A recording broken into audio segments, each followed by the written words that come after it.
Lepo pozdravljeni. Kot ste videli, danes je potekalo srečanje predsednika vlade, dr. Roberta Goloba in predstavnikov Nacionalnega sveta invalidskih organizacij Slovenije. Po zaključku srečanja bosta predsednik vlade in pa predsednica NSIOS, magistrica Mateja Toman, podala izjavo. Tako da, izvolite. Hvala lepa, lep pozdrav. Bom z velikim veseljem predal besedo sogovornici. Za začetek pa samo toliko, da smo danes v bistvu naredili ne spoznavni, ampak nadaljevalni sestanek. Prvič smo se srečali pred volitvami in danes smo zato skupaj tukaj, da izpolnimo tisto, kar smo takrat invalidskim organizacijam obljubljali. Najpomembneje je, in od tega ne bomo odstopali, da želimo vzpostaviti dialog, neposreden dialog med vlado in v tem primeru nacionalnim svetom kot reprezentativnim organom, zato da vsak dan, ne samo enkrat, ne samo z eno reformo, ampak vsak dan sproti naslavljamo vse izzive, s katerimi se invalidi, ki jih je več kot 100 000 v Sloveniji, soočajo v svojem življenju, ker oni se soočajo s svojimi izzivi vsak dan.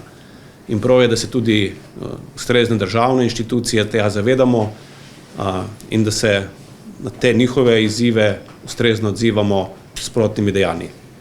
Najpomembnejša stvar, čeprav na videz banalna, ampak je do zdaj ni bilo, je tako imenovana fokalna skupina, spravi vzpostavili bomo operativni organ, na eni strani predstavniki vlade, na drugi strani predstavniki nacionalnega sveta, ki bojo na operativnem nivoju sproti reševali izzive.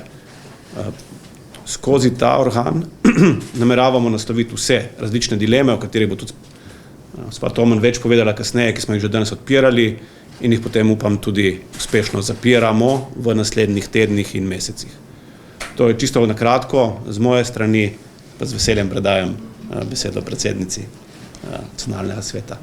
Hvala. V Nacionalnem svetu invalidskih organizacij Slovenije smo bili zelo veseli povabila na današnji sestanek s predsednikom vlade, dr. Golobom, da nismo čakali na iztek dopustov, ampak da res začenjamo oziroma nadaljujemo z delom že poleti.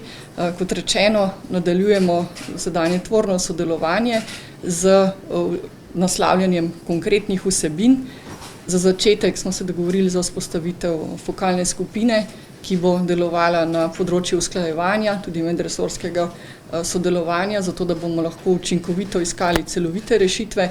Današnji sestanek je bil seveda prekratek, da bi lahko naslovili prav vse odprte dileme z področja uresničevanja temeljnih človekovih pravic invalidov, vse vrzeli, ki še obstojijo na tem področju in ostale odprta vprašanja z invalidskega področja, ki je seveda zelo široko. Smo pa odprli nekaj začetnih konkretnih tem, ki bodo najprej na vrsti in sovpadajo tudi z kratkoročnimi aktivnostmi vlade.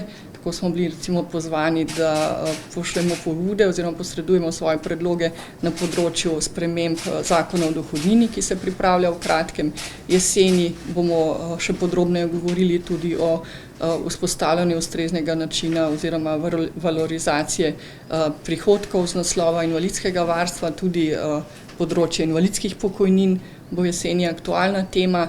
Če izpostavim samo te res kratkoročne, seveda smo se pa dogovorili o nadaljnjem sodelovanju, ki želi biti redno, konkretno in usmerjeno res v iskanje celovitih rešitev in mislim, da smo danes zastavili tak uspešen korak nadaljnjega sodelovanja.